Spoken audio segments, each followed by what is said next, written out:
আজকে একটা নতুন ধরনের চিকেন করে দেখাবো। চিকেন কষা বা চিকেন কারি তো সবসময় খান। আজকে একটা অন্য ধরনের চিকেন আমি করে দেখাচ্ছি। এই চিকেনটা করতে গেলে আমার কিছু মশলা লাগছে। গোটা গরম মশলা, কাশ্মীরি লঙ্কা, তেজপাতা, আ স্টার স্টার ফুল এগুলো ১ম এ গরম করে নিয়ে ঠান্ডা করে ওটাকে মশলা করে নিতে হবে। এরপর আমি কড়া বসিয়ে দিয়েছি। আর এই রান্নাটা তেল এবং ঘিটা মাস্ট। ঘিটা লাগবেই। তো সেইজন্য আমি তেলের সঙ্গে বেশ খানিকটা ঘিও দিয়েছি। ঘিটা গলা অবধি আমি অপেক্ষা করছি। তারপরে আমি কিছু পেঁয়াজকে কুচিয়ে রেখেছি। পেঁয়াজ এখানে খুব বেশি মশলা-টশলা লাগছে না। যে মশলাটা আমি তৈরি করলাম ওই মশলাটা দিয়েই রান্নাটা হবে। আর পেঁয়াজ, আদা, রসুন বাটা আর একটু কাশ্মীরি লঙ্কার গুঁড়ো ব্যাস। রান্নাটা করাটা খুব সহজ এবং রান্নাটা খেতেও খুব ভালো। যদিও এটা ঝাল বলে বলা হয় কিন্তু দেখতে লাল রঙও হয়। কিন্তু এটা কিন্তু খুব একটা ঝাল হয় না। যেহেতু পুরো ব্যাপারটাই কাশ্মীরি লঙ্কা দিয়ে করা হয় বা কাশ্মীরি লঙ্কার গুঁড়ো দিয়ে করা হয়। সেইজন্য রঙটা লাল, লাল হলেও এতে কিন্তু খুব একটা ঝাল হয় না। আর মশলাও বিশেষ নেই বলে যে কেউ কিন্তু এটা খেতে পারে। আ আমি পেঁয়াজটা ভাজতে দিয়েছি। আর পেঁয়াজটা যাতে তাড়াতাড়ি মানে নরম হয়ে যায় তার জন্য আমি এখানে একটু নুন দিয়ে দেবো। নুনটা দিয়ে পেঁয়াজটাকে আরেকবার নাড়িয়ে দেবো।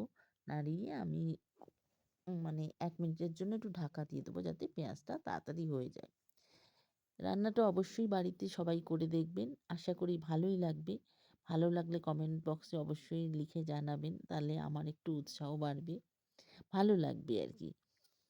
তো আমি এই পেঁয়াজটাকে আর এই যখন এই পেঁয়াজ ভাজা বা এগুলো হবে এগুলো লো টু মিডিয়ামে ফ্লেমটাকে রেখে দেবেন। তাহলে কি হবে পেঁয়াজটা পুড়ে যাওয়ার সম্ভাবনাটা কম থাকবে। যাই হোক আমার পেঁয়াজটা কিছুটা ভাজা হয়ে গেছে। এরপরে আমি আদা রসুনটা আদা রসুন বাটাটা দিয়ে দিচ্ছি। দিয়ে এটাকে ভালো করে আরও সটে করতে হবে। পেঁয়াজের সাথে আদা রসুনটা যাতে ভালো করে মিশে যায় সেইভাবে এটাকে মেশাতে হবে ধীরে, ধীরে। এটা যত ভালো করে মিশে গেলে এর মধ্যে আমি দিয়ে দেবো কাশ্মীরি লঙ্কার গুঁড়ো। কাশ্মীরি লঙ্কার গুঁড়োটা দিয়েও এটাকে ভালো করে আবার মেশাতে হবে। যতক্ষণ না এর সঙ্গে তেলটা ভেসে ওঠে ততক্ষণ পর্যন্ত এটাকে ধীরে, ধীরে নাড়াতে হবে। যেহেতু রান্নাটা খুব ইজি যেকোনো সময় করা যায়। মানে খুব তাড়াহুড়ো থাকলে এই রান্নাটা করে নেওয়া যায় এবং রান্নাটা খেতে একটু অন্যরকম হয় তো মানে সেইজন্য ভালোও লাগে। যাই হোক আমি লঙ্কার গুঁড়োটা দিয়ে এটাকে ভালো করে নাড়িয়ে নিচ্ছি। তেলটা না বেরোনো অবধি এটাকে আমি একটুখানি নাড়াবো। তো এরপরে আমি এই নুন হলুদ মাখিয়ে যে চিকেনটা রেখে দিয়েছিলাম, এবার এই চিকেনটা আমি এর মধ্যে দিয়ে দেবো। চিকেনটাকে দিয়ে আমি আবার এটাকে ভালো করে নাড়াবো ২-৩ মিনিট ধরে।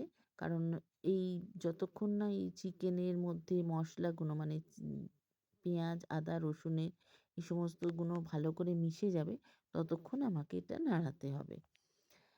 এছাড়া এর বিশেষ আর কোনো ব্যাপার নেই। তো এটাকে নাড়াতে, নাড়াতে আমি এটা যখন এটা মোটামুটি আমি একটুখানি ঢাকা দিয়ে দিয়েছিলাম। তো ঢাকাটা খুলে আবার একটুখানি নাড়িয়ে নেব। এখানে কিন্তু আমি আর কোনো মশলা ব্যবহার করব না। শুধুমাত্র যে মশলাটা আমি তৈরি করেছি সেই মশলাটাই ব্যবহার করব। এখন আমি সেই মশলাটা দিয়ে দিচ্ছি। সেই মশলাটা দিয়ে আমি আবার এটাকে ভালো করে নাড়িয়ে নেব। যতক্ষণ না পর্যন্ত মশলাটা ভেতরে ঢোকে। তো এটা নাড়িয়ে নেওয়ার পর এরপরে আমি কিছুটা দই ফেটিয়ে রেখেছিলাম। সেই দইটাকেও এর মধ্যে দিয়ে দেবো। আমি কিন্তু এখনো পর্যন্ত কোনো জল ব্যবহার করিনি বা করছি না। কারণ দইতে একটা জল থাকে প্লাস চিকেনের মধ্যেও একটু জল পাওয়া মানে বেরোয়। তো সেই জন্য আমি ওইটা দিয়েই চিকেনটাকে কষিয়ে নিচ্ছি। ভালো করে এটাকে বারে, বারে করে নাড়িয়ে, নাড়িয়ে, নাড়িয়ে এটাকে কষিয়ে নিতে হবে। এরপর আমি এর মধ্যে অল্প একটু মেথি গুঁড়ো দিয়ে দেবো। মেথি গুঁড়োটা দিয়ে আবার এটাকে ভালো করে নাড়িয়ে নেব যাতে মেথিটা ওর মধ্যে মানে সমস্ত চিকেনটার মধ্যে মিশে যায়। দিয়ে আমি এরপরে এটাকে একটুখানি দিয়ে মানে এটাকে এর মধ্যে কিন্তু আমি এইবারে একটুখানি জল দেব।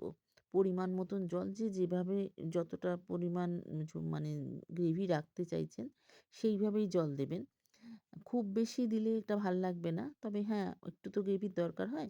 একটু দিয়ে ২-৩ মিনিট মতন আমরা রেখে দিতে হবে ঢাকা দিয়ে। যাই হোক আমি এবার ঢাকাটা খুলে দিয়েছি। দিয়ে দিলেই হয়ে যাবে আমার ঝাল কাশ্মীরি চিকেন।